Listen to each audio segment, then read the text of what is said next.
Le rôle des États-Unis dans la Grande Guerre a fait l'objet de nombreux fantasmes, notamment par l'image qu'a renvoyée Hollywood à travers ses films.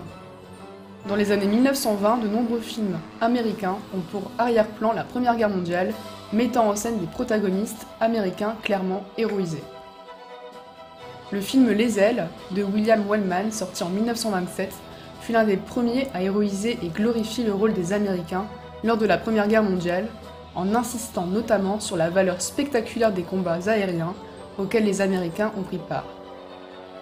Ce film muet reconstitue la grande offensive victorieuse de la bataille de Saint-Mihiel dans la Meuse, qui a eu lieu du 12 au 13 septembre 1918.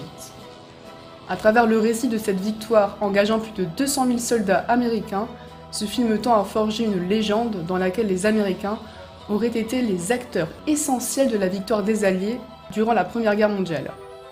À l'image du film Les Ailes, nombreux sont ces films de l'époque à idéaliser le rôle des Américains dans la Grande Guerre et contribuant à forger l'imaginaire collectif.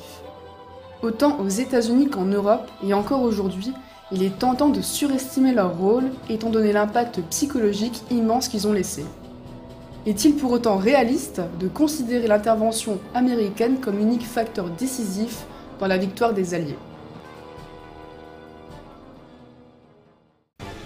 En 1917, le Congrès américain vote l'entrée en guerre des États-Unis contre l'Allemagne à la suite des attaques sous-marines qui nuisent fortement au commerce américain. Les États-Unis rompent ainsi avec l'isolationnisme de la doctrine Monroe qui dominait depuis 1823 et qui se traduisait avant-guerre par un fort pacifisme, représenté notamment dans le film Charlot Soldat en 1918. C'est ici aussi leur premier engagement dans un conflit armé hors du territoire américain. Les États-Unis doivent alors parvenir à mobiliser une armée entière et convaincre l'opinion publique de l'intérêt d'une telle guerre hors de ses frontières.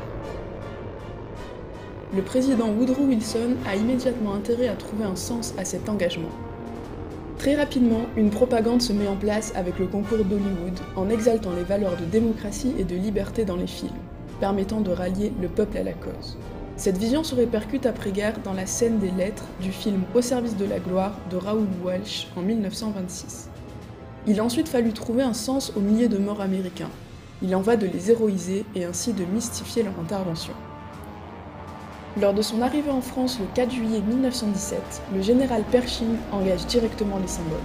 Il veut récupérer l'image de Lafayette comme symbole de la liberté et présenter leur intervention comme un juste retour à la patrie qui a permis leur émancipation. C'est à partir de ce symbole et dès 1917 que naît le mythe d'une aide américaine décisive dans la victoire des Alliés. Un sauvetage de l'Europe et un combat pour la liberté. L'année 1917 constitue l'entrée des États-Unis dans le conflit mondial, mais il serait erroné de penser que tout s'est joué à cette date. Premièrement, l'engagement des États-Unis dans la Grande Guerre est antérieur à 1917. Leur participation était avant tout économique, en tant que créanciers de la France et du Royaume-Uni, et fournisseurs de matériel. Cependant, l'engagement américain met énormément de temps à se mettre en place. Il faut près d'une année avant que leur armée et leur économie ne soient réellement effectifs. Cela s'explique tout d'abord par l'absence d'armée professionnelle. Il faut alors recruter et former des volontaires. L'armée française joue ici un rôle actif en envoyant des formateurs aux États-Unis dès 1917 et aussi en poursuivant la formation une fois les troupes débarquées en France. Les troupes américaines ne sont pas totalement mobilisées sur le front en 1918. Il faut aussi noter que l'armement des troupes américaines est en très grande partie français et britannique. Enfin, tout ne s'est pas joué même après 1917. Leur participation au combat est bien plus faible que celle des alliés français et britanniques, et les Américains subissent aussi des défaites importantes qui ne sont évidemment jamais représentées au cinéma et donc dans l'imaginaire collectif.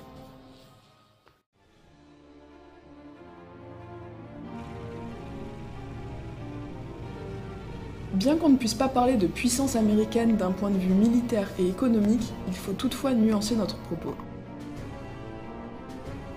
L'engagement militaire américain a été décisif d'un point de vue psychologique pour les troupes françaises et britanniques.